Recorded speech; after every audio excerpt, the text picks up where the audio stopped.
Okay. I'd like to welcome everybody here tonight at the Washington-Saukville School District Board meeting this evening. Thank you for joining us here as well as via online. I'd like to invite everybody to stand and join me in the Pledge of Allegiance, please. I pledge allegiance to the flag of the United States of America and to the republic for which it stands, one nation, under God, indivisible, with liberty and justice for all.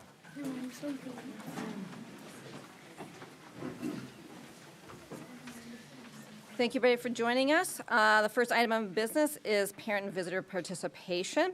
And I think we have some very wonderful young kids in a Lego League team who we are here to honor and listen to. So I think I will hand it over to Principal Karen. Why don't you come on up and quickly share here? This is important. I'll get you on. Do you mind if I share the screen real quick?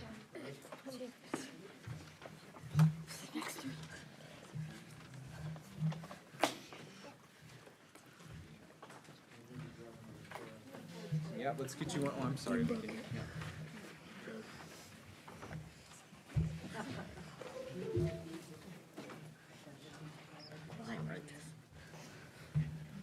So I wanted to introduce, I'm Jeff Karen, I'm the principal over at Saukville Elementary. So I just wanted to introduce Lincoln, Sophia, Liam, Mason, and Landon. These are some of our members of our first Lego League team. I also wanted to introduce Sean Malloy, who is a parent at Saukville and who also helped get our team started. So a couple things about First Lego League. This is year number 2 for First Lego League. And what it is, it's a way to introduce STEM concepts to our students in the 3rd and 4th grade through an after-school club and the use of some Lego robotics kits. So in each kit you can see Landon's got the hubs and he's got some different parts that come along. Mason, you've got some sensors. Do you want to lift those sensors up and point to where those are underneath right here? Oh, yeah. Yeah. So they've got different sensors that can detect light and can detect different colors. They can also shine different colors. And then the students, as part of their kits, program the robots to do different challenges or do different things. So part of our club is every Thursday. We have about 40 3rd and 4th grade students who come to the club and participate with their parents and plenty of parent volunteers and build different projects or just free build if they'd like. And then these guys were involved in the first year of the competition. So that is a competition that took place in Sheboygan against many other different schools from around the state.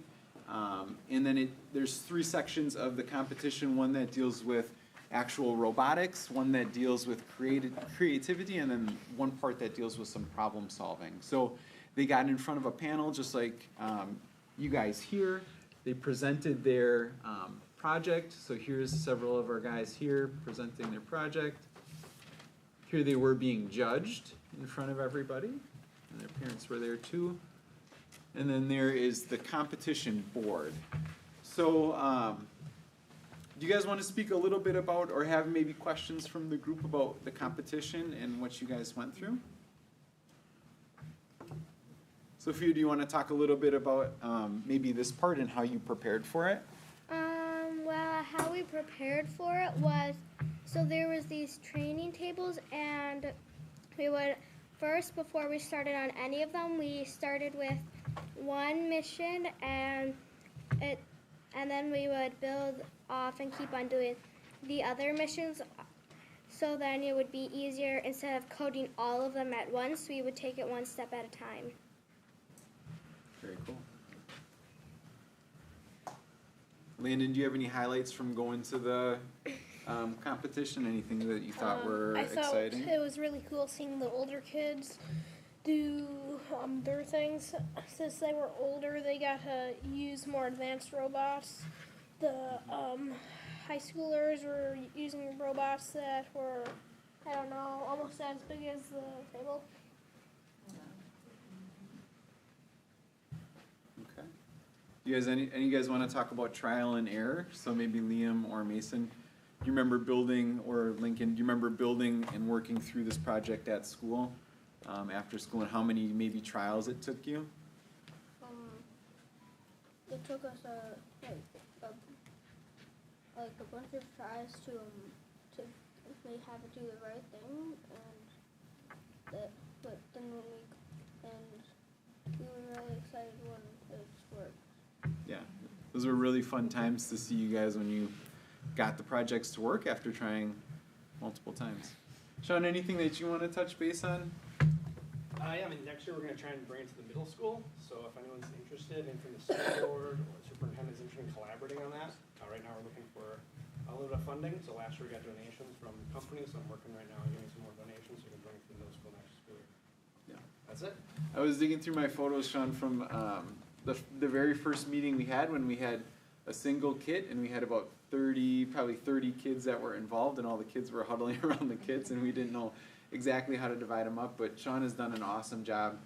We probably have 10 or 12 kits now that he's worked really tirelessly to fundraise for and to bring to our students. So it's been cool to see the last couple meetings that we've had where parents come in and they'll go right with their students, and they've got their own kit that they can work on with their child and build and code, and the kids can show them the code that they've been working on. So one thing that you can't see is the computer program that's associated with it, and it's an introductory coding program that the students have to do all sorts of trial and error to make their code work and to make their robot work. So something that's really exciting going on at Saukville. Any questions from you? I have a question. So with the coding that you did, how do you make the robots work? Is it a computer that you work on? Okay. Yeah, we have a computer, then we use code blocks, and when we're ready, we press this button, and it goes off and does our code, and we fix errors if needed. Oh, cool. Thank you. I'm so impressed with all of you. When do you practice? Do you do this before school, after school? After school. After school, and there's about 12 of you, did I hear? Mm-hmm. Yeah. Can you kind of tell me what your favorite thing to do is? My favorite thing is watch the robot run, because then I can see what's going right and what's going wrong and what we might need to work on.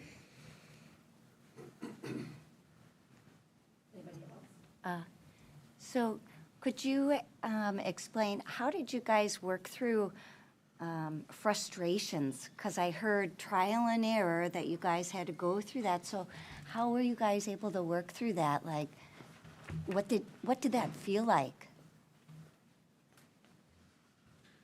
We would let one person do their own coding and see if that works, and if that didn't work, they would try the other person, and if that doesn't work, we would keep doing different things. For my group, we split up into groups. 2 people did one thing, while 2 people did the other. Me and Lincoln did the animation project, and Mason and Zach coded the robot and made it run. So is this your only competition, or will you be doing another one this year? No, since we failed to reach the top 4, we can't go on and do another.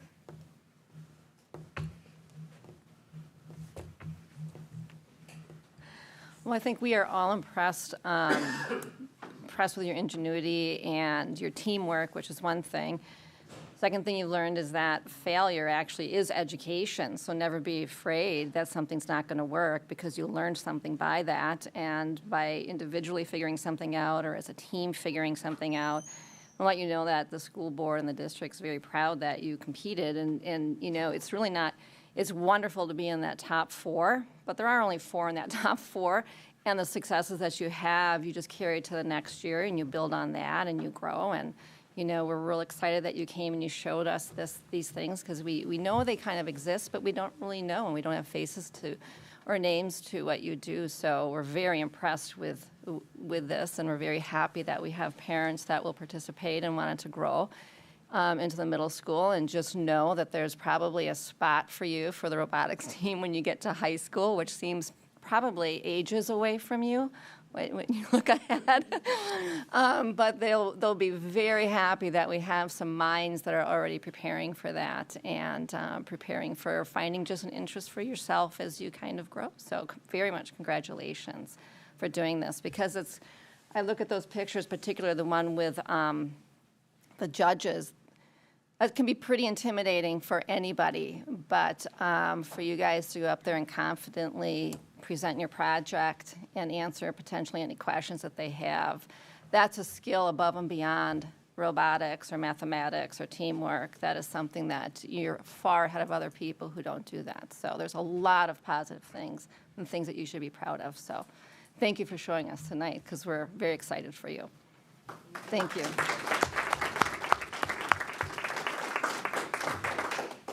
Can we do a photo op with parents too? If you guys want to go to the peak and take pictures, if you'd like to, if you're interested, certainly. You guys want to stay in the chairs, and I'm going to close this computer link.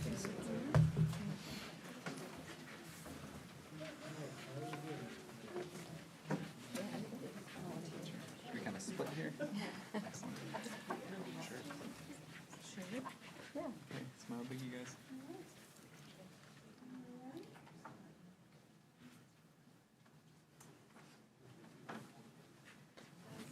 Thank you.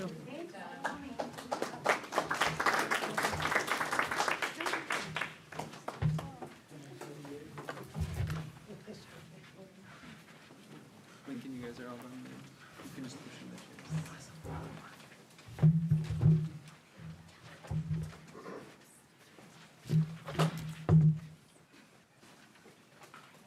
Thank you very much, everybody. Next thing, any other parent visitor comments on agenda or non-agenda items? I'll open the floor. Thank you. Do I come up? Okay, perfect.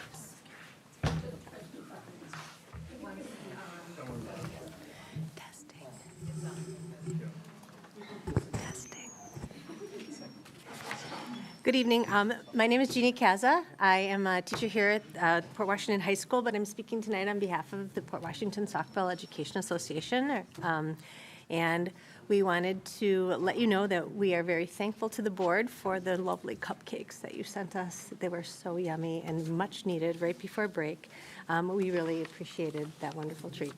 And second, we'd like to thank the board members who reached out to Megan Jacoby, our president, in order to continue the conversation regarding mental health and physical health for the teachers and the staff, our paras and our educational assistants and everybody. We do look forward to continuing those conversations moving forward. And our concerns have also opened the door to conversations with our own administration, and we're working in conjunction with Mel, Shelley, and our wellness committee to find avenues that best suit a proper work-life balance for our classroom leaders.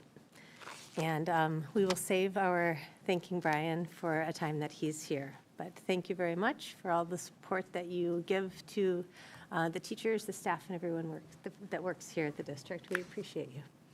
So, thank you. Thank you.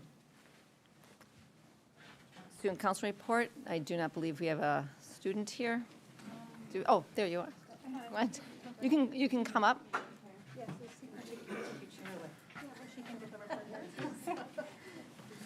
Usually we have a special seat for you, so. Oh, there we go. I did not realize that. That's okay. So recently we just finished our winter spirit week, so we like to get our students involved as much as we can, especially during the winter months. So we had some fun ideas. We had everyone vote on them so we can all include our own opinions on what we want to do for Spirit Week. And coming up, we have Miss Beertzer had a wonderful idea that we have a pep rally towards, I think, the week of, I want to say February, like Valentine's week. And we are also, so it's to keep students' like minds nice and bright, because in the winter it gets kind of hard with so much school and the cold weather, and you can't go out with your friends as much. But it's kind of going to be like our homecoming one, where we have games and other activities, and we'll do highlights on all of our winter athletics and maybe spring athletics if they're coming up, and also activities like clubs that we are doing. We also have a turnabout dance this year, which we haven't done since the freshmen. So the seniors now, they're freshmen. That's the last time we had it because we've never had enough money to support. So we are having a turnabout dance, and we are all working very hard to plan that. And it's going to be exciting because we haven't done it in a while. And that week that we have the pep rally and the turnabout dance, we will also have a spirit week. So I think we still have to have a meeting tomorrow. We have meetings every Tuesday at 7 a.m. to discuss what we will be doing for those spirit weeks, because we have to find Valentine's Day theme kind of things to do.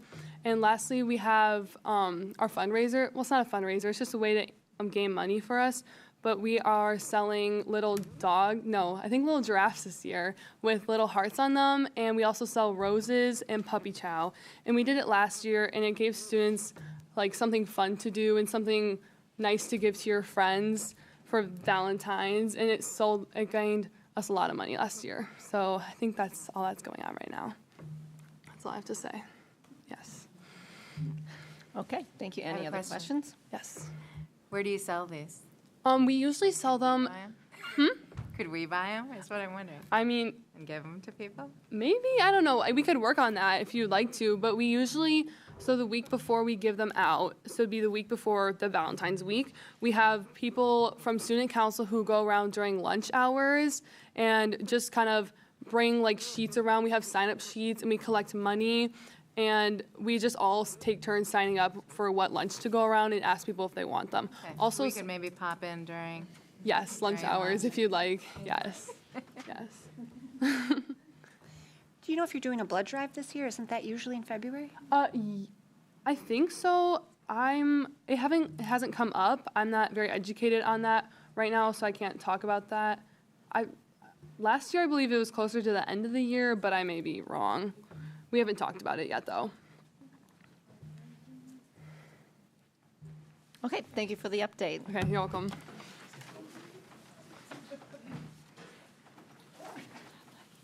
Next up, superintendent report.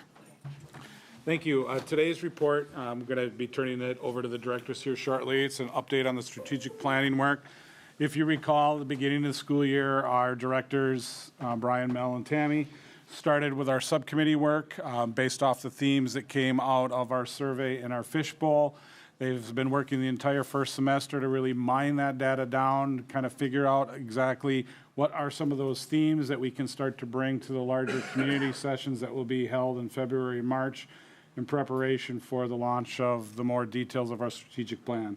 So with that said, I believe Brian has been volunteered as the spokesperson by the other two directors to walk us through the work so far this semester. Might be voluntold, but that's okay. We sort of, for the committee that Tammy and I have been working with, we settled on sort of the foundational idea of creating a picture or a portrait of a graduate based on these three questions. So what are the hopes, dreams, and aspirations that your community has for every student? What are the skills and mindsets that students need to thrive in an ever-changing world? And what are the implications for learning and equitable structures and practices in our school system that promote active engagement? So we started with those questions. We did some grounding work around what 21st century learning looks like, or what modern learning looks like. And we've met a number of times. And do you want to go to the next? And so we have a draft, and this looks like a draft, as it should. We will eventually we will work on making this sort of a foundational touchstone of our strategic planning work, and it will be something I know that Mel said today that she's looking at working with a communication company that will pretty this up and make it look nice. We did just before this meeting meet with with this committee, and so they gave us a lot of feedback, and we will be taking all of that feedback and information that we talked about and synthesizing that and giving that group one more crack at this before we do some work with community groups. So, do you want to go to the next one? I think that's. We also talked about, I forgot about this one. Excuse me. We also talked about one of the other sort of pieces that's come up in almost all the work that we've done is the idea of engagement or active engagement. And so we also staying with the nautical theme, talked about that portrait of a graduate. The things that are going to get us there are really these active engagement things, so anchored for learning, connections, wanting to learn more, classroom discussion, authentic interest in deeper learning. So those are also part of that. So our next steps, again, today we synthesized and we're going to share back some feedback in the next couple of days. We'll get that back to the committee that we have.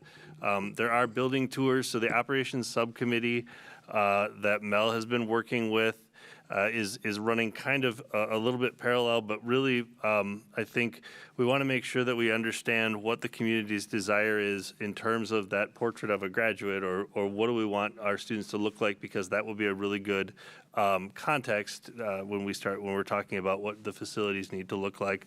But they are continuing that work, building tours in Wauwatosa and Muskego. We are going to have community feedback sessions in February. We want to conduct some student focus groups in February and March. And then the target is to have some staff feedback for the February 24th PD Day. What questions can I answer for you? Or Tammy?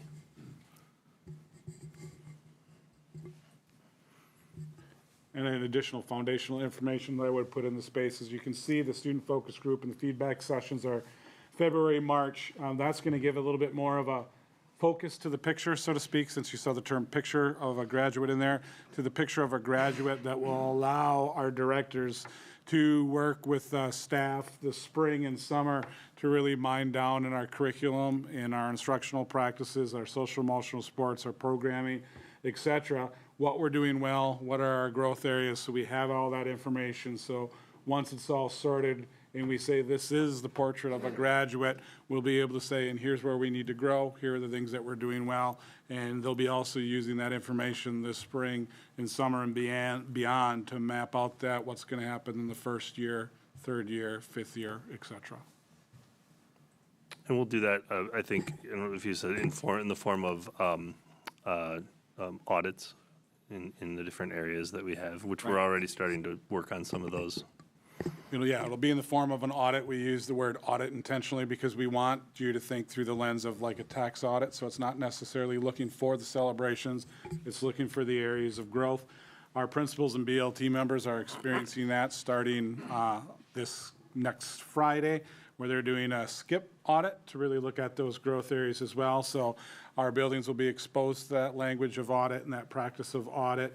And then our building leadership teams and our principals in February and March will also be conducting their own internal audit of the work that they're doing within their building that will help support this work as well. How are we informing the student focus groups and the community feedback sessions? How are we getting that out there so people know? That's our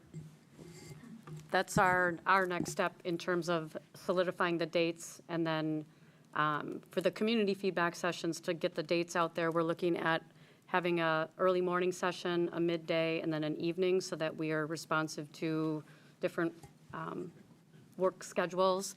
And then we will work with the principals around scheduling the student focus groups.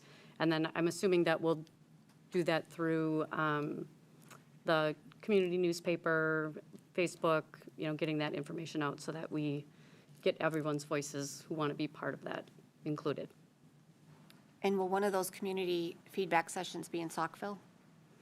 We'll do different sites like we've done for other things too, yeah.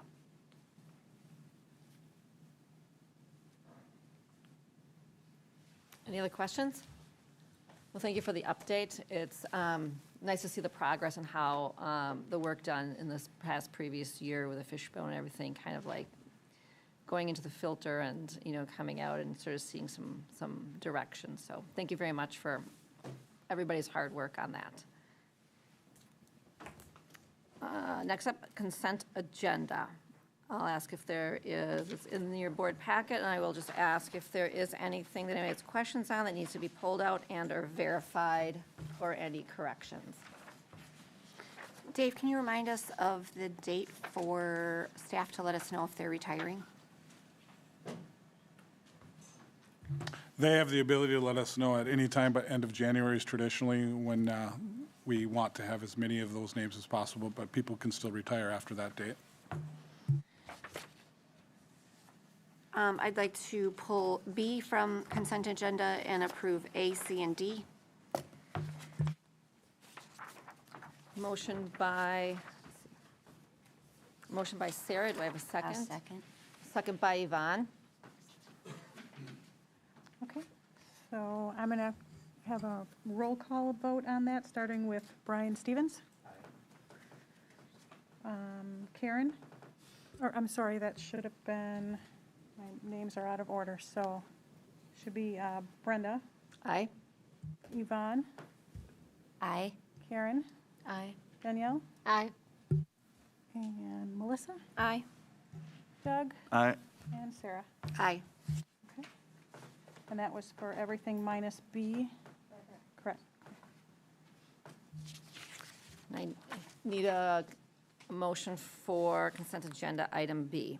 And a motion for, we accept agenda item B, business services report. Motion by Yvonne. Have a second? I'll second. Second by Danielle. And Heidi, you can do the next roll call. Okay. And I'll be starting with Yvonne on that. Aye. Karen, Aye. Danielle, Aye. Melissa, Aye. Doug, Aye. Sarah, Abstain. Brian S., Aye. and Brenda. Aye. Thank you.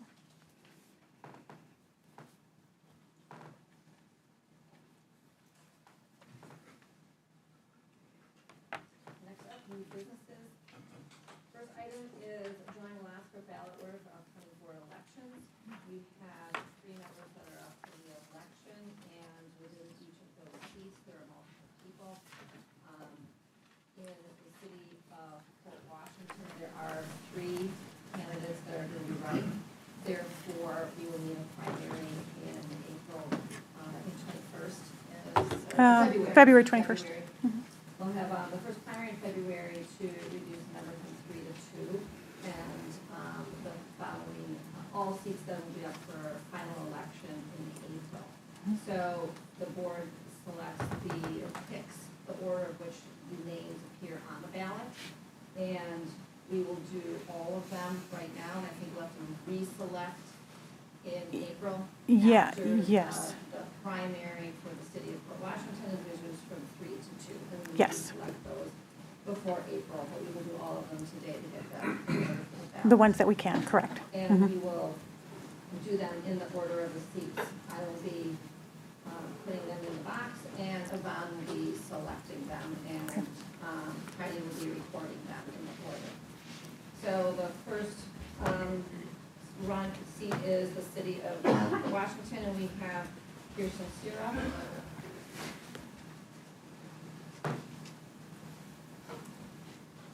We have Douglas Rogan. And we have Richard Sternhagen.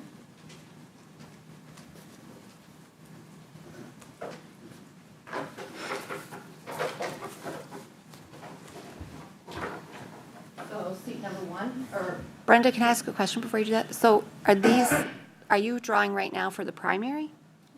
we're going to, That is the primary. this is the primary, Got it. correct? This is the primary.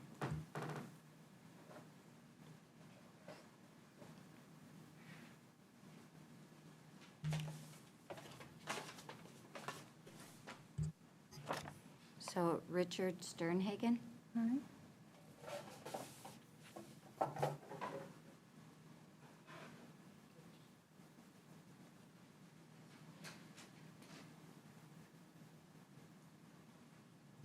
Douglas Rogan?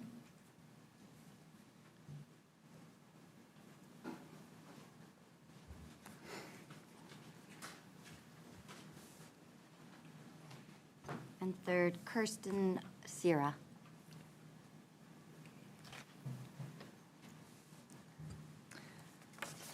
The next seat will be the town of Port Washington, and again, this will be for the election in April. There's no primary for this one. So first we have Melissa Alexander. and Justin Meyer.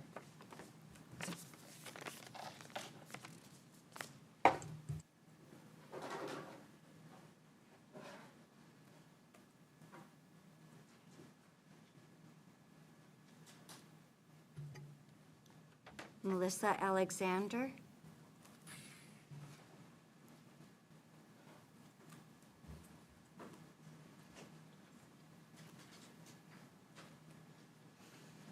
And Justin Myers. Final seat is for the Village of Saukville. Again, this will be for the April election. We have Sarah McCutcheon.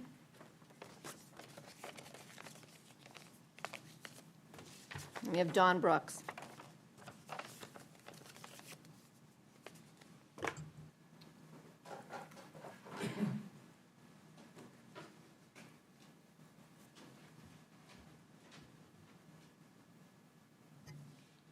Dawn Brooks.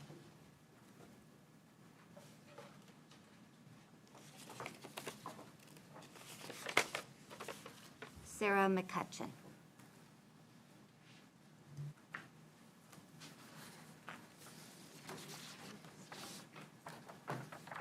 Okay, thank you. Again, just a reminder that the City of Port Washington primary will be at the end of February, and the City of Port Washington and Town of Port Washington and Village of Saukville, all again, the final election will be in April.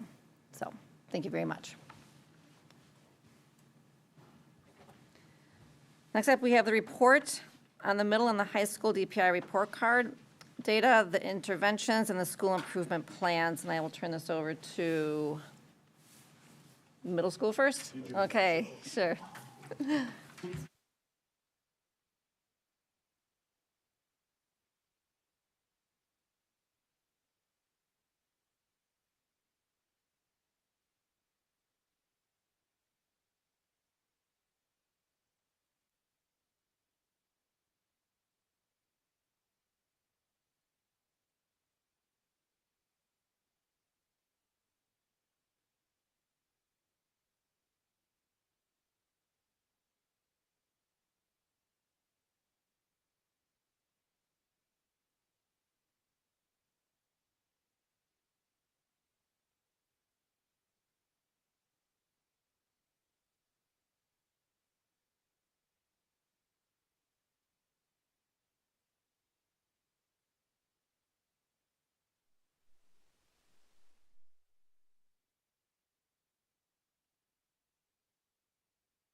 There we go, who put in just so much effort and expertise into what we've been doing. Lori Bruno and Chad Banky and Zach Prohaska, Laura Rashid, Amy Greisch, Kate Hoffman, Mackenzie Immig, Patrice Simzak, and then Jody and John helping us out along the way. So it's been a great team in getting quite a bit done.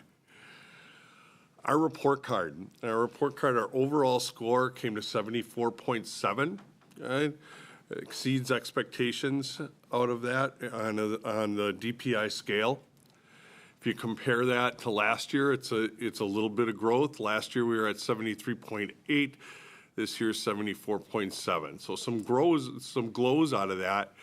Slightly stronger in math and ELA data from one year to the next.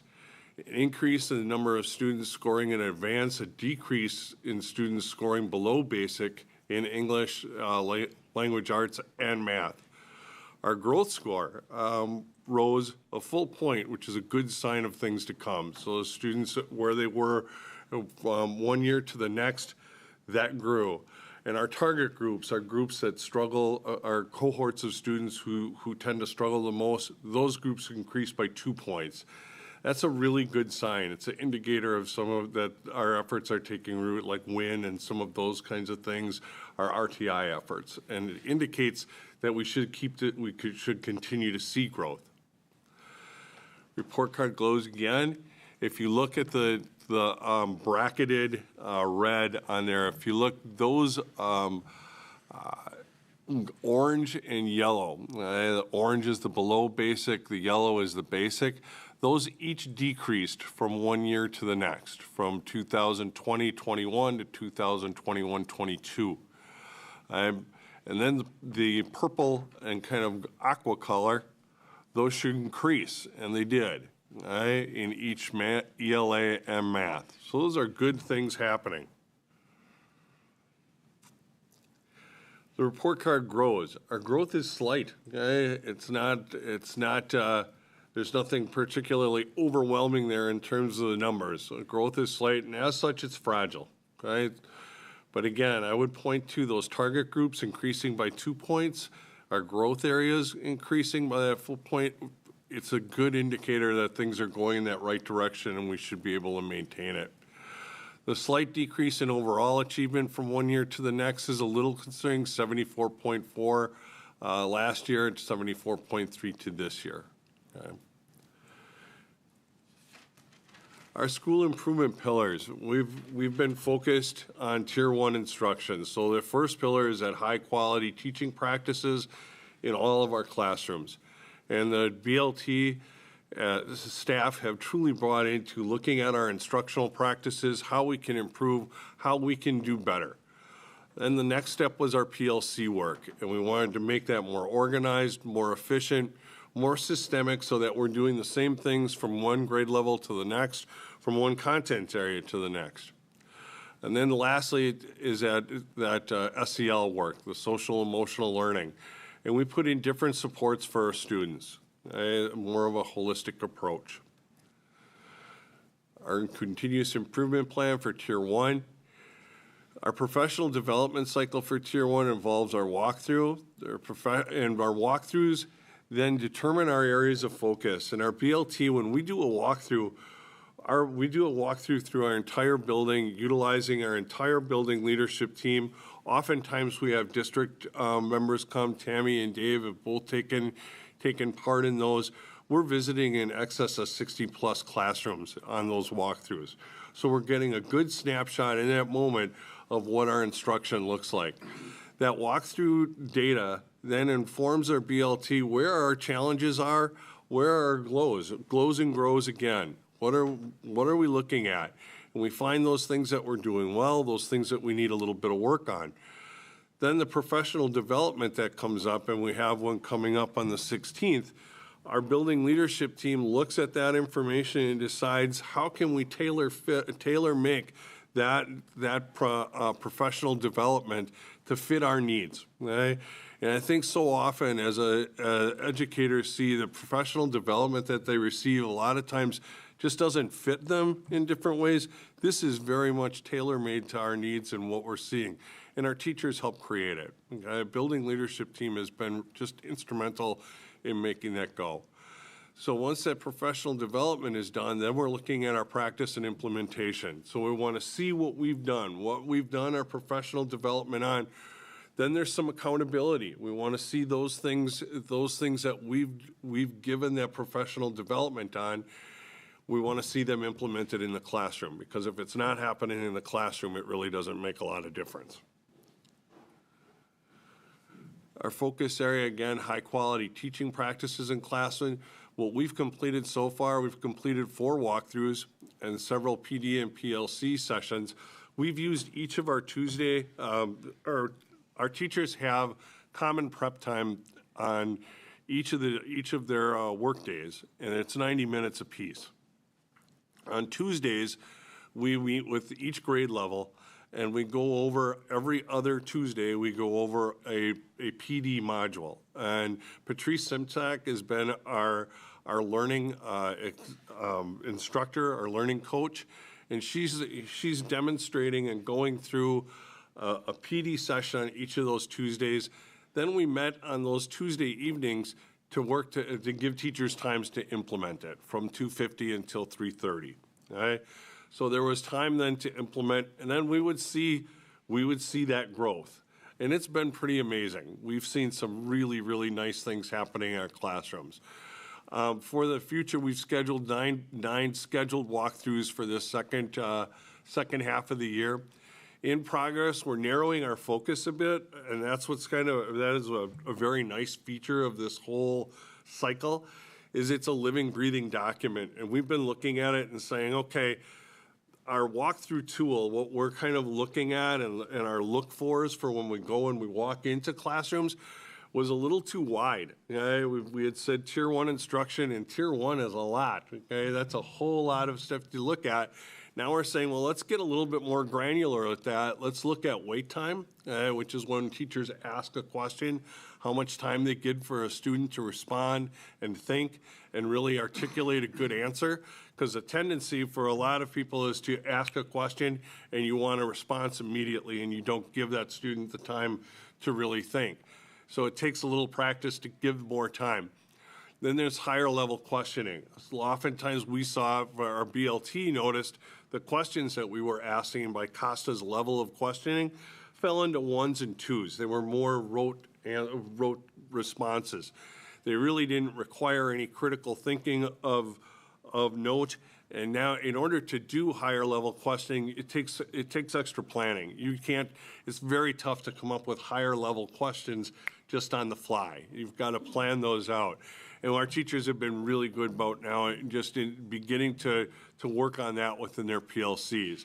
The use of turn and talk use, and I love to see how things are so interconnected. Like when Brian showed you the active engagement piece of this. You have to give students space and time to articulate and work through the content together so that it becomes real for them.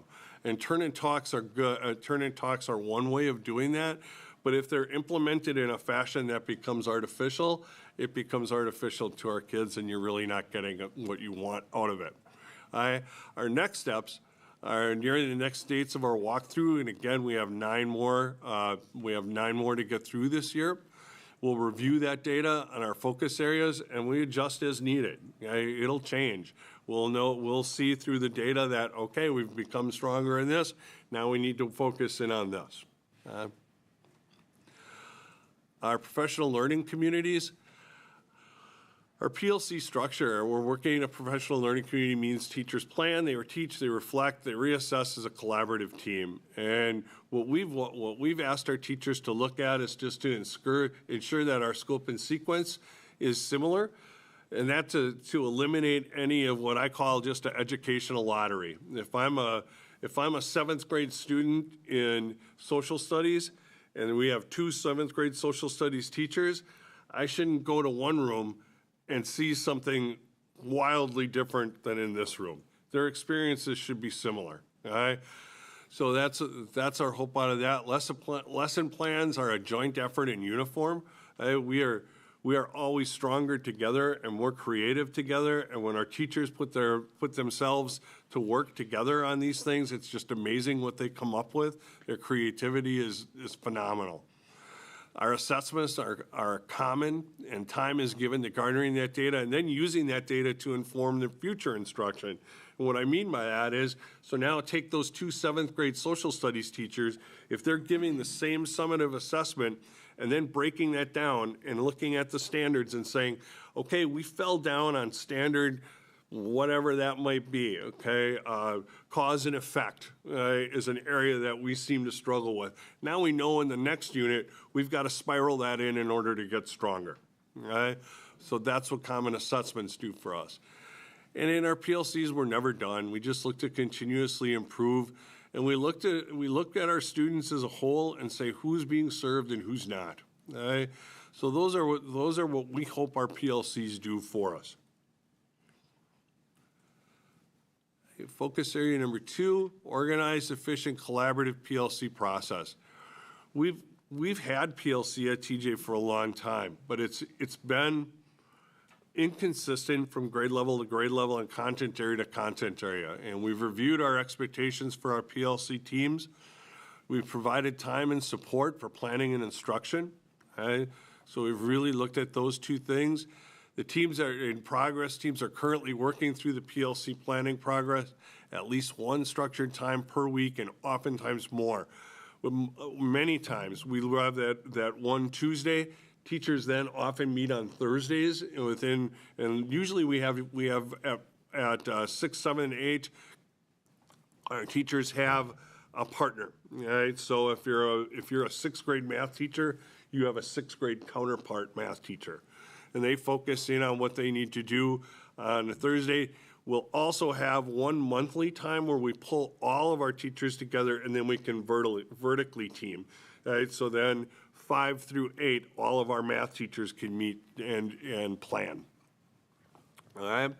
Next steps, we're nearing our next self-reflection, recalibration time, always looking how we can get better. And each team will set goals and reflect on their progress.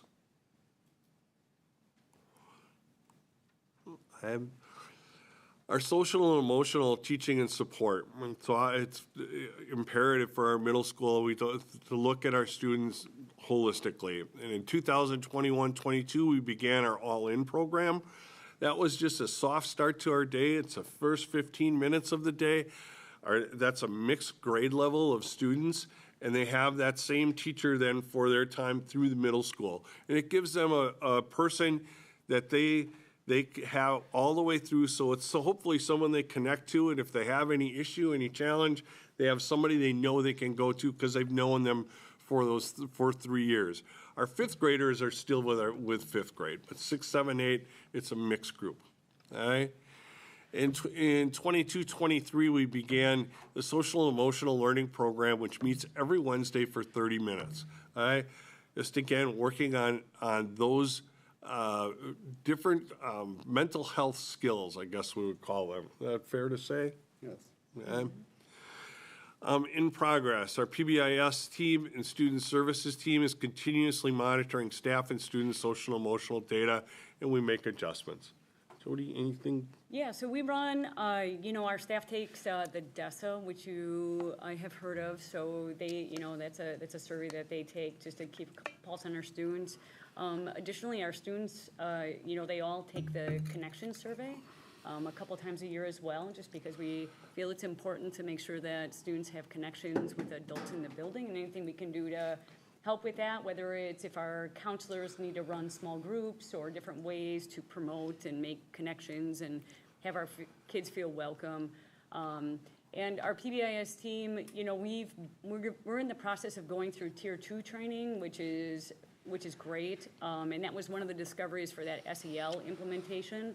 And in addition, we're working on getting our system up and running for check-in and check-out, which will benefit our students to provide a little extra support and partner with the parents a little bit more and build those connections. So we have early implementation going to happen for second semester. So we're excited about that. We've been reaching out to families, talking to the kids about the why behind it. And our staff is pretty excited to do that, and our PBIS team to implement that. We've done 2 additional things too this year with our, one, we do a stop, we have a stop committee, and that's an assessment that we do every 4.5 weeks with our teachers at grade level that identify kids academically, behavioral-wise, and then also that SEL piece, and give them a score, a relative score within their classroom, so that we make sure that kids aren't falling through the cracks.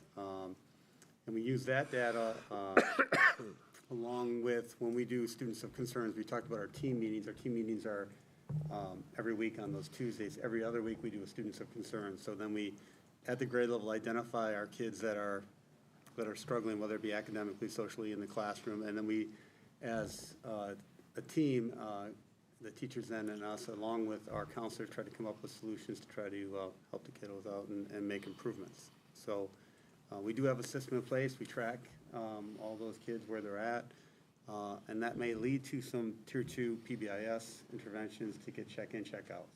So the system is really good in place. Okay. Our next steps, we're looking at furthering some of our individualized support programs for individual students in small groups, right? And then we want to find better ways to orientate new staff to whole school support systems, just so everybody's aware, everybody knows what resources are available.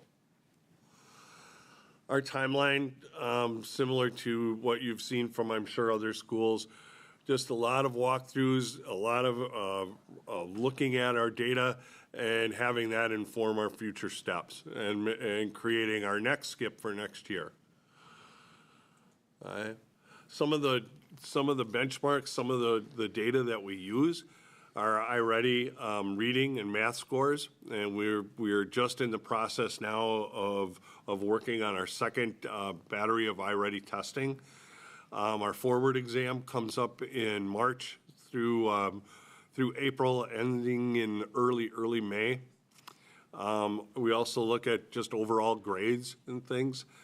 Then for some of our SEL work, we look at DESA, the resiliency screener, our connections survey. Attendance tells us a lot. If a student's missing a lot, it tells you something must be up.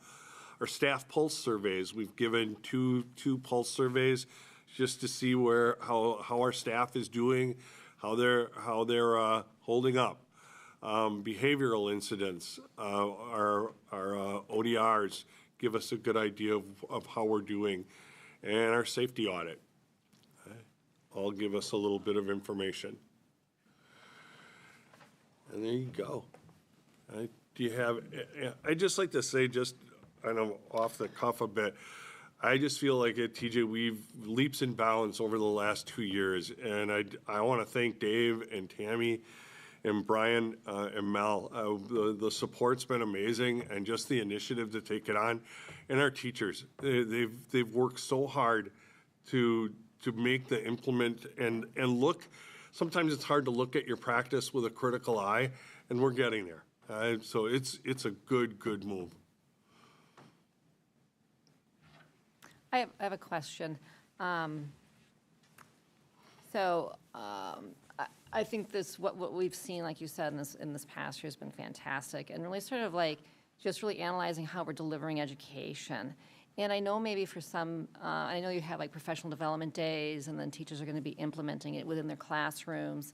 And I know for some teachers it might be a very natural progression or something that's very habitual to them. And to some teachers it might not quite be. They might struggle in their classroom. Maybe it's like just the content and how do you move it into sort of like the format that we're sort of looking to see them deliver. How do they, if they struggle anywhere, who do they go to? How do they get resources? Do they get examples? How do they get that like outside of just the professional development day, you know, because anybody can get something and then walk in and implementing it. It sounds great on paper, and then when you try it, it's really difficult, and your neighbor might be succeeding or doing it better, and I know there's collaboration, but is there anything above and beyond that? What do we have for our teachers? There's a couple of different resources to go to, Brenda. That's a great question. But their PLC partner is somebody they can go to and work with, because sometimes teachers are just more comfortable with teachers. They can certainly come to us, and we've had teachers come to us and say, hey, I'm going to give that strategy a shot. Do you mind coming and sitting in and just being that critical friend to see how it's going?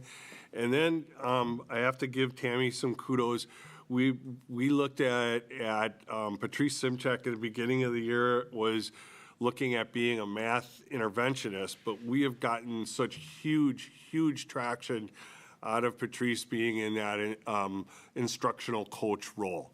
So they'll go to Patrice, say, hey, can you come in and check this out and just see how I'm doing, what I can do better. But that's a great question. She's a wonderful resource. Right? But they've got a couple of different avenues they can go to. And we've had teachers who, that's the part that just warms me. You know, they're looking to get better. And like you said, sometimes it's hard. Right? It's like, okay, I'm not just sure how to implement that, but they have the support. And it just takes the courage to do it. Thank you. Can you tell me the assessment tools that we're using to gain the data? So you had listed the iReady for reading, and then the math, and then the forward exam, but that's not given at every grade level, correct? Forward is given at every grade level in middle school, yes. Once a year? Once a year. And then, so are the assessment tools the same for all grade levels? Can you say it again, Sarah? So is iReady at every grade level, the math assessment, they're all the same tools at every grade level? For the forward is given for math and ELA at 5, 6, 7. At 8, they add science and social studies. Just to follow up on that point, I believe every school had like goals for improving proficiency in math and ELA. Can you provide us in a board update after the iReadies are done this next couple weeks, where we stand on our progress? For sure. And if you feel like we're going to make our target or we're not going to make our target. And if we're not, what you think we should do in the next 3 to 4 months to get there. I just have a question. One of the things that you noted is that you're providing time for planning and instruction for the staff, which is great, because it's great to come out with new ideas, but, you know, where do you find the time? So I guess I'm just wondering, with that challenge of how did you find the time for them to juggle their current workload or prior workload to develop this planning time? Well, our schedule has, for each of our core teachers, they have a 90-minute prep, 90-minute common prep. Right? So for 5 days a week, 90 minutes, it's 450 minutes worth of time. Now, on Tuesdays, we're coming in and working with them for a good chunk of that. So we're taking a bit of their time on that, but it's all taking time in order to get better, right? So it's being utilized. So that common prep time is where they're using quite a bit of it. We had some time after school that we also used, but that was during their contracted time until 3:30. But we were finding with clubs going on and people coaching and different things, it was just hard to make that as efficient as we want. So we're narrowing that down to once a month after school. So I know you were talking about the PLCs and having like this vertical run, like 6th, 7th, and 8th. Has it been discussed at all or come up at all from teachers to spiral down and spiral up? So like, here's an example, like 8th grade teachers being able to work with the 9th grade and have an idea of like, this is what you're going to, you know, from the middle school. This is what high school might look like, and vice versa. High school teachers understanding where the middle school student is coming from. Yeah, Yvonne, I think that's definitely coming. Elementary. We have those PD days built into our calendar. I'm thinking we're going to see one of those where they say, hey, 5th grade would like to go down and work with 4th, and our 8th grade would like to go and work with the 9th grade as well. So we have time. Like that spiral curriculum. Correct. K-12, eventually, right? Right. Okay. Any other questions? Well, thank you to the All middle right, school. well, thank you. Thank you for your hard work. Thank you. And then next up, we will have the high school assessment and report.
Greetings, good evening. Rachel Beards here, principal at Port Washington High School, and we are honored to be here to share with you our school report card and skip update.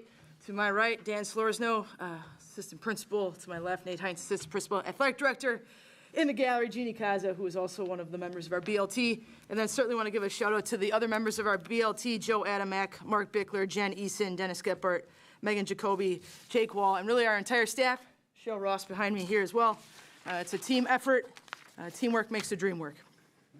That said, I'm going to hand it over to Nate for our first slide. Yeah, just starting off with some of our glows that we have on our report card. A glow that we've actually had for quite a while now is our graduation rate is really doing well. So our score right now is a 94.5, which puts us in the higher tier. So our students are graduating at a pretty good pace.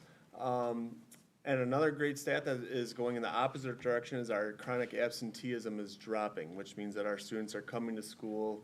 They're coming to school at a regular rate, and they're happy to be here. They're happy to be here. They want to be here, which is always part of that battle with especially the high school students, getting them to be here and really invest in their education.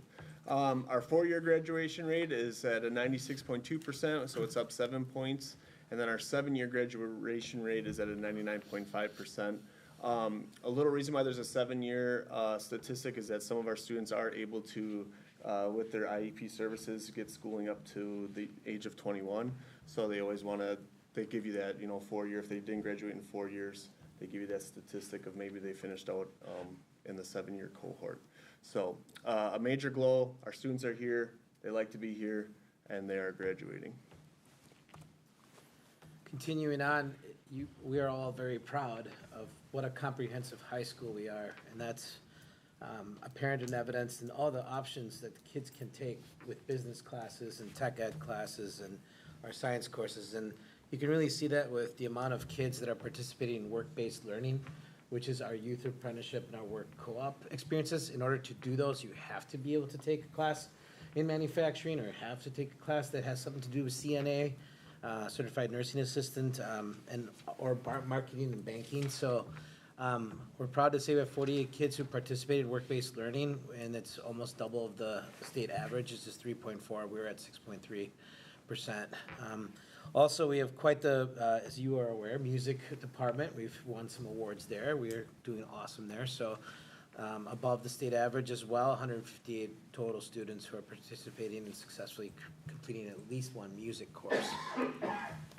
In addition to that, we also have kids who are participating in AP classes, so we're very well-rounded in what we talk about being comprehensive. So not only are we participating in arts and tech ed and business, but we're also having a lot of participation in our AP classes, so above the state average again, with how many kids are successfully completing at least one class, 194 total. Also, kids are participating in tons of art classes and design courses, so above the state average there, but way, way above the state average, from 23% to 38.3% is where we're at, with 294 total students. So really, we really pride ourselves in how comprehensive our school is and all the awesome options that our kids have available to them. The coach in me knows that there are glows, but there are also grow areas. So, to look at our report card means that we also have to take a look at the areas in which we can improve. So in the lane of proficiency in both English and math over the last several years, we have shrunk in the proficiency range, and we've grown in the below basic. To give a visual aid on that, if you look in our orange levels, both in ELA and mathematics, we see that those numbers are increasing a bit. And then if you look at our purple area, which is our proficiency, you'll notice that that is going the opposite direction from where we'd maybe want it to go. When we think about what's the why, it can be everything from some of the gaps with COVID, but really it's also the why for what's next. And why, and our middle school colleagues talked about this, why this work that we're doing right now around Tier 1 instruction, data-driven PLCs, SEL work is so important, because we believe that our hypothesis would be that if we improve in those areas, you will see our purple get larger and our orange get smaller. And that's the goal. We want great opportunities for all of our students. So the now what? The reality is our report card score dropped. 79.7 to a 70.2. We acknowledge this as a staff. We also embrace what I talked about earlier, which is the ability to really focus around our SCIP, our Tier 1 instruction, our PLC process, and our SEL work to show growth in those areas. Again, we want to see the purple get bigger. And the last but not least, we own the fact that we believe in our mission statement, that all of our students can reach their greatest potential. As the leader of this building, I have the distinct honor and privilege to work alongside some amazing colleagues. And when you have to look in a reflective mirror and take a look at a report card that goes the opposite direction than maybe you'd like it to go, it can be personal. But we really want to look at it from an objective standpoint to say, what is the data saying? And where do we shrink those gaps? That's what it's about, because it's about our kids. And there's no doubt in my mind that we have a staff that is committed to our students, committed to each other, and doing the work that it's going to take to really improve. So what does that look like? Our theory of action that we rolled out in the fall talked about focusing again on Tier 1 instruction, so active engagement, that we're looking at data-driven PLCs. The question came up earlier, what kind of markers are we utilizing? So that's everything from our iReady to common assessments in classrooms to our pre-ACT data, our ACT data, and our learning walks. And Nate will talk about those in a minute again. And we want to make sure that we're engaging our stakeholders in that real-time professional development, like our middle school colleagues talked about, that we're honoring the good that's happening in our classrooms, because ultimately it's about our students achieving success, social, emotional, academic, so that they can be life-ready, whether that's career or college. I'm going to hand it back over to Nate. Yeah, so we started our walkthroughs here this year. We started in late October with our BLT members going into each other's classrooms so they could kind of get a feeling of how that looked using our skip form and really looking for those Tier 1 instructional practices that we are focusing in on. And towards the end of November, early December, we opened up our learning walks to our staff as a whole. And we started those off with something called a ghost walk, where we had our BLT members and admin came into the classroom when there were not even students in the classroom. So just for teachers to kind of get used to peers coming in, colleagues coming in, and just kind of going through some of those smaller details. Where do you want us to stand? Where would your learning target be if we saw your learning target? Where are your students? Where can we be the least disruptive for your students? So we really try to tailor it to our staff to help them be as comfortable as possible, because having other peers and other colleagues come in at first can kind of be a little unnerving. So really to help each other grow and to be as comfortable as they can be with the process, we started with the ghost walks. And then we asked for some volunteers, and we probably had 6 to 8 staff volunteer for us to be our first guinea pig, for lack of a better term, and then really go in and do those ghost walks, or those learning walks, with them while they're teaching our student body. So after we went through that cycle, we have now gotten into almost every classroom for a learning walk. We are wrapping up our first couple here this next week. And what we're going to do is we're going to take that data that we're getting from those learning walks, and we're really going to dig into it on January 20th at our district-wide BLT data retreat, and really look at what are those things that we're doing really well in Tier 1 instruction, and what are those things that we might want to focus in on a little bit more to really help those students grow. So, for example, TJ mentioned wait time and depth of knowledge questions. Those are kind of the things that we're going to look at in our data and really take a look and see what we're doing. Then we want to continue to center back around our professional learning communities, or PLC teams. So at the beginning of the year, similar to TJ, we did a reflective piece, where are you now? We had a rubric in which they used that had several different indicators mentioned and said, what's a growth area for your team? We want to tap back into that now at the mid-year point. So on January 16th, our next professional development day with our whole staff, we'll have that opportunity to revisit where we felt we fell on that PLC portion, as well as start to talk a little bit more about common PLC practices. You know, back to DeForest's question, what is it we want all students to know and be able to do? How will we know if they can? What do we do if they can't yet? What do we do if they're already there? How are we looking at that as a PLC? What data points are we selecting to do that? We really want to start to shore up now around that common practices and utilizing the data to get us where we need to go, and again, continue to close achievement gaps. And then just to piggyback on all our skip work and just improving Tier 1 systems, ultimately we want to increase engagement of the students and connectivity with the staff. So we're continuing with we're also coming at it with the PBIS team training, which is positive behavioral intervention supports and systems. And that's the training that we have done. Other buildings in the district have done it. The elementaries and the middle schools just finished up their second year. I believe it's your second year training, right, Jody? We are starting it at the high school as well. We had one session already. We have our second training session full day, January 24th coming up, where we're going to be looking at data to help us improve behaviors, improve connectivity, improve engagement in the classroom. So those are things that we're exploring with that other team to piggyback on that work. In addition to that, our counselors have done a nice job of helping organize and work with the staff on SEL, which is social emotional learning, which continues on a monthly basis. We're using what's called Navigate and also Character Strong curriculum.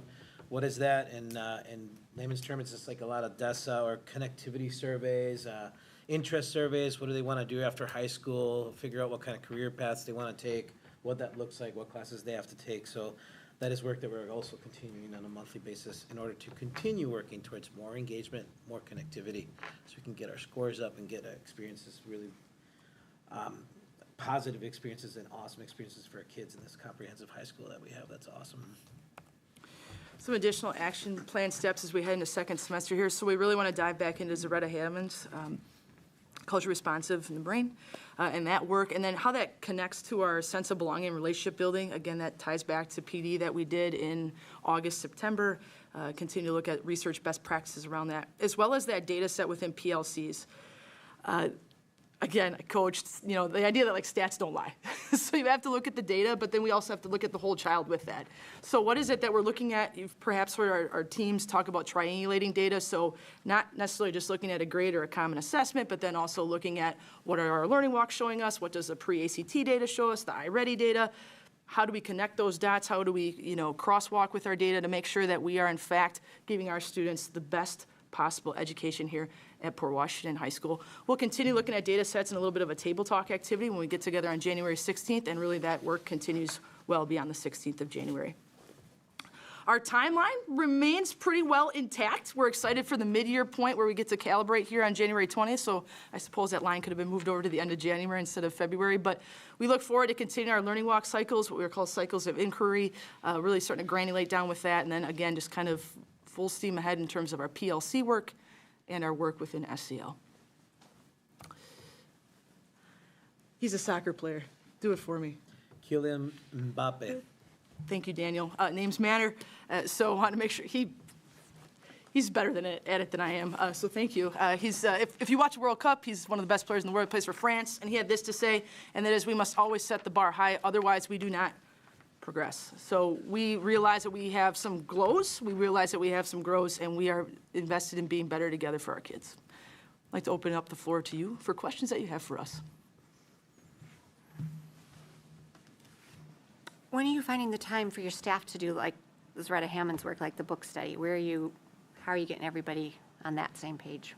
Absolutely. We've talked pretty in-depth about that because time is a precious commodity, and we want to make sure that it's valuable work as well. I think if you just hand somebody a book, I taught English long enough to know it may or may not have the benefit that you'd like it to. So on the 16th, we're going to do some jigsaw activity with that. We're going to keep it short and sweet and right to the point, really hone in on Chapter 4 and looking at what learning partnerships mean and look like and what implicit bias might we have that we don't even realize, myself included. So we're going to go at a clip in which it aligns with the other professional development work that we're doing. Certainly if people want to read the entire text, we know some staff did some professional development with it last year, had a book study opportunity. That's fantastic, but we really want to pull out chunks that are meaningful specifically to the work that we do so that we can in fact maximize time for other things, because we know that there are certainly other things going on. So that leads into my next question. We were talking about making things meaningful. When we look at these tests that our kids are taking for specifically the results for our state report cards, I know that there are kids that are going to fill out A for every single thing, and they're going to put their head down, and how are we beginning to address our students so that they find some relevance, some meaningfulness, some engaging them in this test taking? So I've been in some PLCs recently. I'm going to give a shout out to our U.S. government PLC where they were pulling up ACT data and saying things along the lines of, how do we utilize connections that we have with students to have them be in our testing room, to be able to have a conversation with them, to talk about the why and the relevance. And just our staff thinking holistically, I was taken like, this is fantastic. We're really looking at the students and their data, but then we're looking at it and saying, who are our students? Who do I know? Who do I have a connection with to help that relevancy piece? So that was a really awesome point that we looked at. Then just looking at how we structure testing day. If you're like my husband, you hate testing day. If you're like me, you're like, all right, bring it on, let's go. So we realized that we're meeting students where they are too. So we're gonna have breakfast for all of our kids that day. We're gonna start a little bit later, and we're gonna kind of continue to sell the why. I always talk to students in this way too. You never know when you want a door opened. You never know. It might not be 17, 18, 19, but holy zippers, you might look at your test scores at 25 and say, jeepers, I'm trying to get into MATC, and now I need my transcript, and how'd I do? It's an opportunity. Let's look at it as such, and let's get students with staff that they have a connection to, and let's give it our best shot. Can't hurt to give it our best shot, but how do we set them up to be successful? And I think I'll probably ask the same question is, again, where do teachers find those resources or people, if they are struggling with changing their maybe, whether it's their teaching skills or, their views of it. And I know that there's, teamwork within the departments and everything like that, but if someone is struggling, where do they find the resources and what do you have for them? We've had staff within our BLT talk about how do we have additional members of our whole school community go on a learning walk. And maybe it's not a learning walk so much to collect data, but to see others' practices. We have heard from our BLT on numerous occasions. I have the opportunity to go into other classrooms and I see this in action, and I'm taking notes and I'm able to use this. So trying to find the time to open up doors to all of our staff. And the nice thing is we do have some built-in times in their day in terms of a prep, and it might just be a 15-minute walk. Hey, you've talked about trying this. So-and-so is doing this, let's connect them. Our colleagues at the middle school mentioned having that time within the PLCs to talk about best practice as well as, where's a strength, where's a barrier, how can we help facilitate that with each other. And then we're pretty avid readers, I would say. Dan for sure, and me, Nate. Yeah, Nate too. I'm just kidding. I'm kidding. But just as simple as saying, here's an article on something we've recently talked about, highlighting points, a quick read, a 1-2 pager. Hey, take a look. The other thing too is if I'm talking with staff, or we are, not just me exclusively here, when are you trying this? When can we step in the classroom and just take a peek with you? It's not about being evaluative in that moment. It's about coaching. It's about being a support system and saying, we want to come see that in action, and then be a thought, I'm going to steal Tammy's line here, be a thought partner with you in terms of how can we help support you? We want to see it with you, and then let's talk through it together. I'll just add too, I think as an admin team and also as a BLT, we're trying to model a lot of those strategies we're trying to see. So when we have in-service on the 16th, a lot of those engaging instructional strategies that we would like our teachers to use with our students, we're doing those with our staff. So also being the lead model and the educational leader in that aspect. And I think a lot of our BLT members have even joined in the jigsaws and all the different instructional strategies that we have used in the Adaptive Schools book that we got last year as well. So I mean, we're not just talking the talk, we're also trying to walk the walk as an admin and as a BLT team.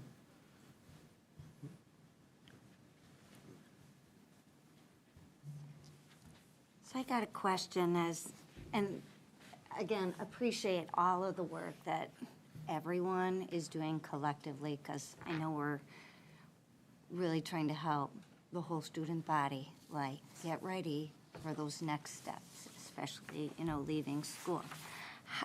What's like the pulse for not just staff and you guys, but also from the students? Because I still think about our October day and the fears and it being real. And I know emotionally for students and staff, we're talking about test scores and that, and that's one piece of data, but in the scope of things, the kids really had their eyes open. We all had our eyes open, like, whoa, that was impactful that day. So what's the pulse like from staff and kids? Like, we're all in this together. We continue to hear this, but like, do you hear that from them? You know what I'm saying? Yeah. We're asking, do you hear it from? I mean, I think the nature of a school year is there's some ebb and flow. I think that, we just call it 10/20 around our office. It's certainly a date that was impactful. And it's finals week next week, so there's probably some trepidations with that. But in terms of the pulse itself, we've actually talked with our staff about doing like a pulse of port survey.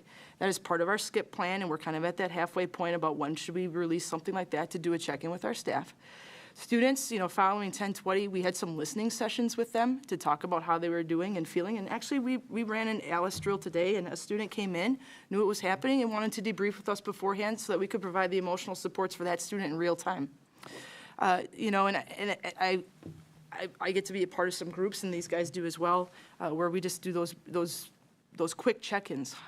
I just met with our United for Youth kids students last week and said, how are we feeling? How's the year going? And it was just a lot of, came the pre-calc. It was like, I'm just working on my homework right now. But, it's been okay. But I think it's really important that we do check in. I think you bring up a great point, which is, we're talking about test scores, and that's important. I'm not going to discredit the fact that, there's a scoreboard. I'm competitive. And I'm competitive because I want our kids the best possible situation. But the reality is it's a whole child.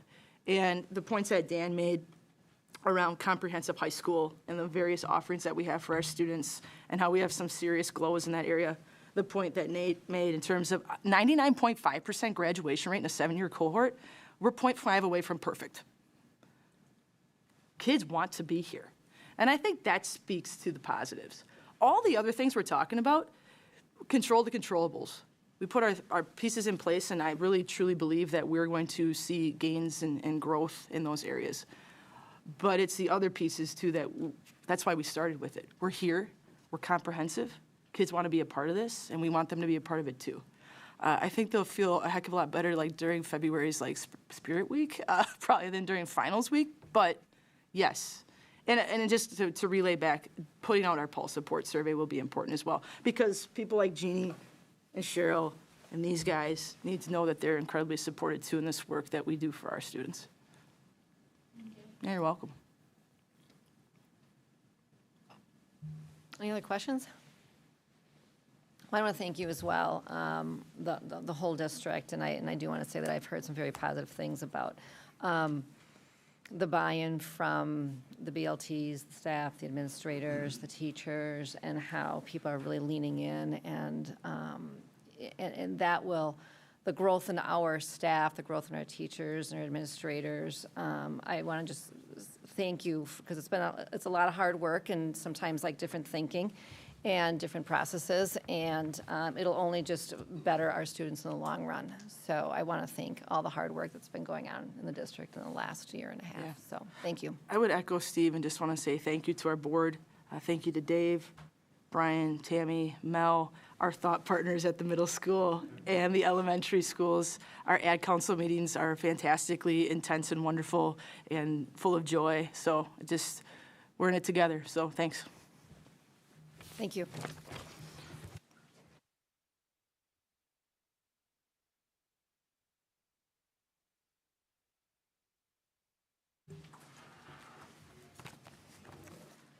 Next up, we have action on the open enrollment space and availability, which is in our packet. So I'm not sure if take action if there wants to be an explanation from anybody or questions from anybody. Brian? This is something the board has to take action on each January. So it's looking at the number of seats that we would have available. So we have seats available for general ed students at every level. We just took the numbers of students that we currently have enrolled and rolled them forward and gave you the number of seats that we would have. We do not at this time accept open enrollments for special education students, and those numbers are based on not only the actual number of students, but we look at the weight of the caseloads for each of our case managers, and at this time, we feel like we have, that our case managers are at a place where we would not want to accept any other students from other districts for special education. One question I have, and I know that it breaks it down just by grade level, but being on the operations committee and touring some of the schools, it's kind of evident that, especially when you look at the elementary, there's some schools that feel like they're jam-packed full and others that have some open room. So I don't know if now or possibly on like a board update, if we could kind of get a look at like what schools are kind of hitting their max rather than just the grade levels, and what schools have more of those openings, because I'm sure they're quite different in each school. And we do have we do have of latitude and discretion in where students who are open enrolled are placed. So we do take into consideration, make sure that we're trying to balance those out. But yeah, we can certainly do that for you. Any other questions? Seeing none, I think we have to have action on this. So we have action on open enrollment space availability determinations for the 23-24 school year. I'll make a motion to approve the open enrollment space availability determinations for 23-24. Motion by Sarah, I'll second. second by Melissa. This be a voice vote or a roll call? You can do a voice vote on this. All in favor? Aye. Aye. All opposed? Ayes carry.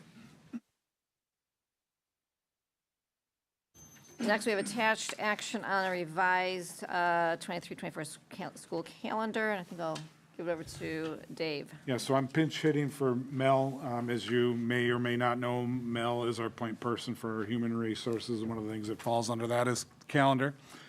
She recently had a conversation with our In Touch group as we were reviewing the calendar that was approved back on 11/14. And the calendar that was approved for January looks just like this year. So the one that we had approved for the 23-24 school year has no school on the 15th.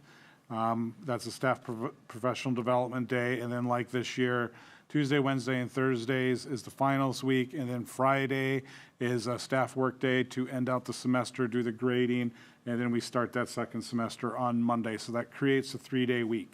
After her dialogue with the In Touch group, a recommendation came forward that would it be possible for us to modify it so what you see in your packet here, it looks like the following. So we would still keep that Monday as our professional development day, which would be going over the things that we just talked about, that type of structure in January.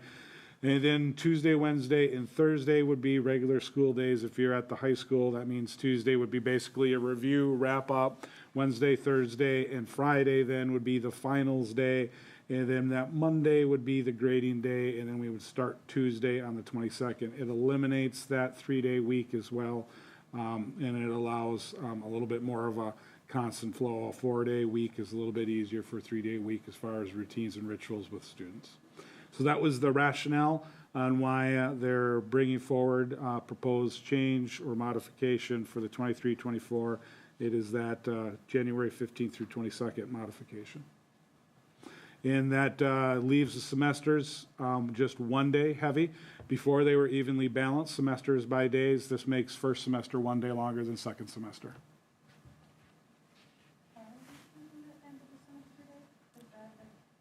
Yep.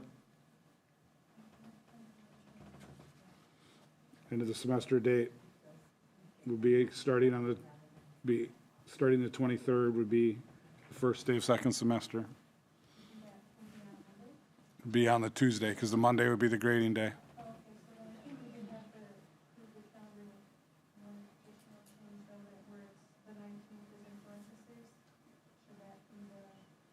That's the end of the first semester.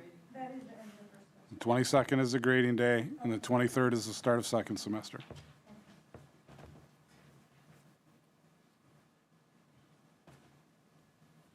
Any questions regarding that change? If none, I will ask for a motion to approve the draft 2023-24 calendar. I motion that we go with the revised calendar 23-24 school year. Motion by Yvonne, and second by Karen. It'll be a voice vote.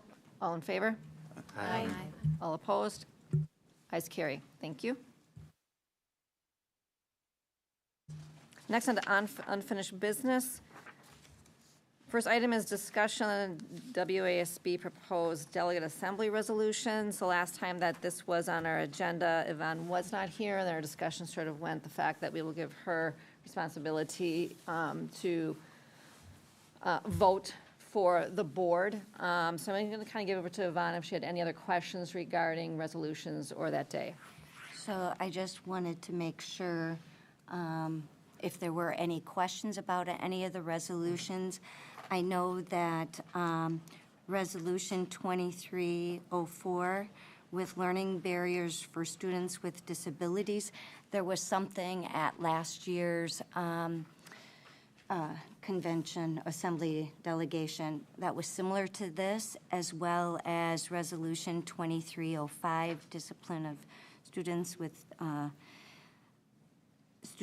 disabilities, repealing and recreating. There's an existing resolution there, and that was something similar.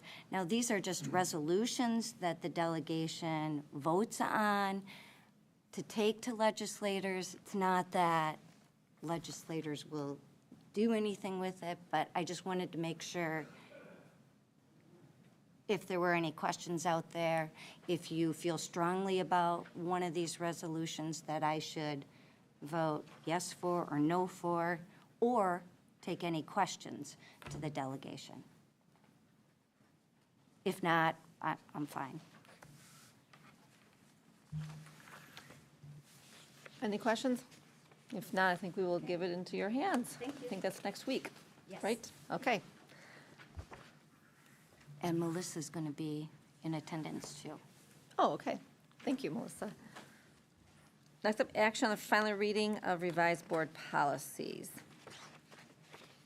I think I will hand it over to Ivana's, or, oh, Danielle? Okay. Yeah, so yeah. Yeah, I am policy, and so policy 5113 has 8 pages. Revised board policy is before you, and I think this is with regards to a second final reading for full-time public school enrollment, right? So we take a vote on this, right, Heidi? Yes, you'll need a motion and a second, Okay, so but this it is does not coming need out a of roll call. committee, and then I I'm need sorry? a motion. I'm sorry? I need to bring this out Yes. in a second. Okay. Correct.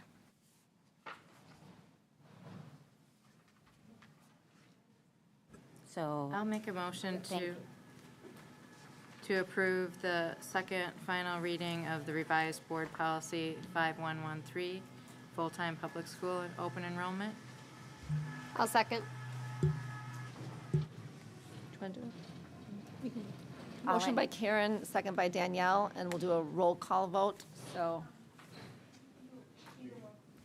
You can do voice vote for this? Okay, we'll do a voice vote on this. All in favor? Aye. All opposed? Ayes carry. Thank you. All righty, and then second is the second and final reading of revised board policy 6152, student fees, formerly our school fees. So we'll need a motion for that, and then a second. I'll make a motion to, where is it? Approve the second and final reading of the revised board policy 6152, student fees, formerly school fees. I'll second. Motion by Karen, second by Danielle. We'll do a voice vote. All in favor? Aye. All opposed? Ayes carry. Thank you.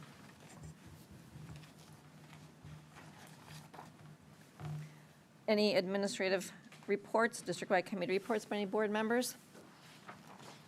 For the operations committee, they kind of touched on it. We finished up touring our schools, so we went through all of them and just noticed some of the things that, need improvement, and then some areas that are going well at the different buildings. And then next is we're going to tour some other schools. We're going to, I think it's Muskego, Wauwatosa. So just checking out some other schools and what they have going on. Thank you. Any others? Seeing none, upcoming board dates are in your board packet. Correspondence is going around, and we will adjourn to go into closed session. So thank you for everybody attending. I have a motion to go into adjournment to go into closed session. So moved. I'll second. I would need you to read the motion, Sarah, to go into closed. Going into closed session pursuant Wisconsin State Statute 19.85, Parent 1, Subparent C and E, to review and discuss interim district administrators' contract and negotiations. Okay, thank you. I will second that motion. Okay. Karen, second? All in favor? Aye. Aye.